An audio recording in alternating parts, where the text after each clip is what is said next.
हिंदुस्तान में 1996 से network marketing की शुरुआत हुई। विदेशों में अमेरिका, जर्मनी, जापान, कनाडा में इस काम की शुरुआत सैकड़ों साल पहले हुई। वहां पे बहुत बढ़िया चल रहा है, मतलब 100 से भी ज्यादा साल हो गए।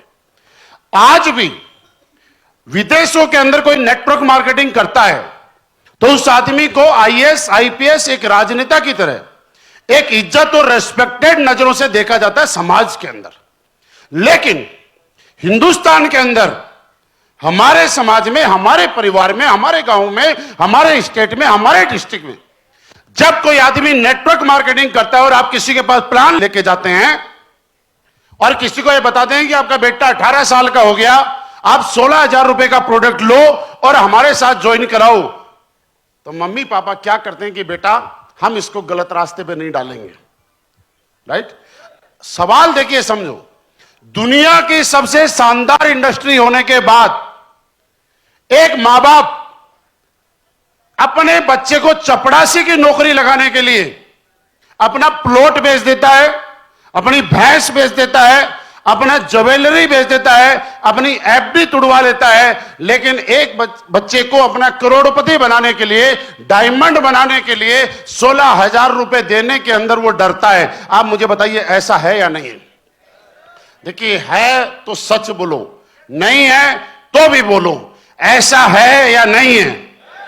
अब आप समझ रहे हो, दुनिया की इतनी बढ़िया इंडस्ट्री जहां लोग कामयाब हो रहे हैं, आपने लोगों को करोड़पति बनते हुए देखा, फिर एक मां बाप अपने बच्चे को चपरासी बनाना पसंद कर रहा है, रिश्वत देके 2 लाख रुपए, 16,000 रुपए देके करोड़पति नहीं बनाना चाहता। कारण क्या है? इसी कारण को समझना। आज बस हिंदुस्तान में जब इस काम की शुरुआत हुई तो लोगों ने लोगों को लूटा, यह समझो, लोगों ने लोगों के साथ गलत किया।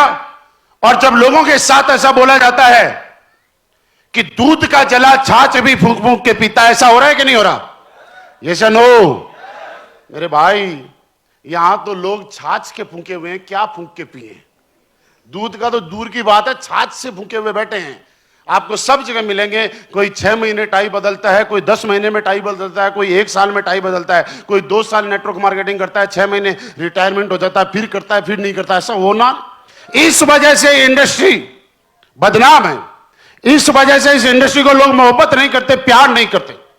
मेरे दोस्त, इसी सारी समस्याओं को देखते हुए, इन्हीं वजह से और जनता के, हिंदुस्तान के इसी दुख को देखते हुए हमारी कंपनी के एमडी एंड सीईओ, हम सबके भाग्य विधाता, आज जिनका नाम लेते हुए रोंगटे खड़े होते हैं, जिनका नाम लेते हुए प्राउड फील होता है कि हमारी कंपनी के रचयिता मिस्टर संजीव सर ने 9 नवंबर 2014 को एक बीड़ा उठाया कि मैं एक ऐसी कंपनी की शुरुआत करूंगा जहां पे लोग अपने बच्चों को उस कंपनी में शुरुआत करवाते हुए उस काम में जब काम करवाएंगे तो मां बाप भी खुश रहेंगे, बच्चे भी खुश रहेंगे, परिवार के लोग भी खुश रहेंगे। और तब जाके इस कंपनी की शुरुआत हुई 9 नवंबर 2014 को। अब आप पूछो कि कैसे इसमें होगा? आपसे मुझे एक चीज बताइए, आज तक आपने आईफोन खरीदा? जिसके पास है उसकी बात कर रहा हूं। खरीदा? सैमसंग खरीदा? ओप्पो खरीदा? आपने होंडा की कार खरीदी? मारुति खरीदी? आपने एलजी का टीवी खरीदा? वीडियोकॉन का एसी खरीदा? आप मुझे आज तक बताइएगा किसी दुकान वाले को गाली दी कि मेरे को लूट लिया इसने? क्योंकि वो मोबाइल आपकी जरूरत था। सब अब बात को समझना, मोबाइल आपकी जरूरत था, आपने दुकान वाले को जरूरत की चीज के पैसे दिए और जब वो चीज आपके पास आई तो वो आपके जब फोन करने लगे तो आपके काम में आ गई। आदमी क्या चाहता है? सबसे पहले आप जिसके पास जाओ, आप उसकी जरूरत पैदा मत करो। जो प्रोडक्ट उनको दे रहे हो, आज मुझे बताइए, आयुर्वेद के जो हमारे जितने भी प्रोडक्ट हैं, ये हिंदुस्तान के घर घर की जरूरत है या नहीं है? हम जरूरत पैदा कर रहे हैं या पहले से ही जरूरत है? इसका मतलब जरूरत पैदा नहीं कर रहे हैं। अब जिसको घुटने की प्रॉब्लम है उसको ऑर्थोडॉग मैं बता रहा हूं कि लेना चाहिए या उसकी जरूरत है? जरूरत है। नंबर 2, मैं उसको प्रोडक्ट कौन सा दे रहा हूं जिसकी उसको जरूरत है। अब 3 नंबर पे, आज तक नेटवर्क मार्केटिंग में प्रोडक्ट तो बेचे गए लेकिन नकली प्रोडक्ट बेचे गए। 10,000 रुपए लिया गया, 500-700 रुपए का आइटम दिया गया। आप मुझे सीधा बताइए, मैं आपका सच्चा दोस्त हूं, मैं आपका रिश्तेदार हूं, और मैंने आपसे 10,000 रुपए लेके आपको अमीर और करोड़पति बनाने के नाम पे आपसे पैसे लिए, और लेने के बाद मैंने वो सामान 10,000 के बदले 500 का दिया, जो ना तो आपकी जरूरत थी ना आपके काम आया, और आपने एक कोने में फेंक दिया। उसके बाद जब आप पैसे वाले नहीं बनते हैं तो मेरे खिलाफ नेगेटिव होंगे कि नहीं होंगे? हमारे यहां पे क्या हुआ कि हमने लोगों को वो प्रोडक्ट दिए जो उसकी जरूरत थी, और जैसे ही उसकी जरूरत पूरी हुई तो उसकी कीमत वसूल हो गई। जिसको घुटने का दर्द है, डॉक्टर ने बताया कि 2.5 लाख रुपए लगेंगे। अगर मेरे 2.5 लाख रुपए बचा के मैंने उसके 15-20 हजार में घुटने ठीक हो गए, तो बताइए पैसे लगवाए या पैसे बचाए? ये ऑर्थोडॉक्स उसके घर में उसकी आज से पहले जरूरत थी, मैं तो माध्यम बना AWPL के माध्यम से उसके घर पे प्रोडक्ट पहुंचाने के लिए। इसलिए 9 नवंबर 2014 से लेकर आज 2022-23 तक हिंदुस्तान नेटवर्क मार्केटिंग का नक्शा बदला।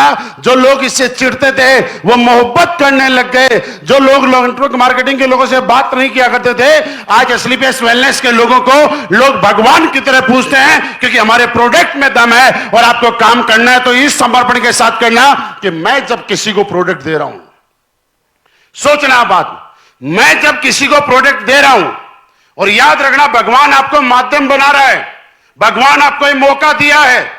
अगर कोई पार्क में बूढ़ा आदमी है, बेचारा 70 साल का हो गया, चल नहीं पा रहा है, आपके हाथों से उसके पास में प्रोडक्ट चला गया और वो दोनों पैरों पे ठीक से चलना लग गया, मुझे बताइए दुआ देगा कि नहीं दुआ देगा? अब आप सोचो वो आदमी अगर आप हुए तो कैसा लगेगा?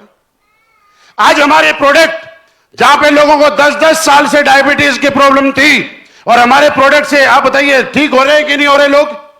अगर किसी ऐसे आदमी को जो 10 साल से दुखी है, परेशान है, मर मर के जी रहा है, उसको आपने डायबोडो को थंडरब्लास्ट दिया और वो ठीक हो गया, तो मुझे बताइए ये खुशी का काम है या गलती का काम है? ये काम अगर किसी को मौका मिले तो ये काम करना चाहिए कि नहीं करना चाहिए?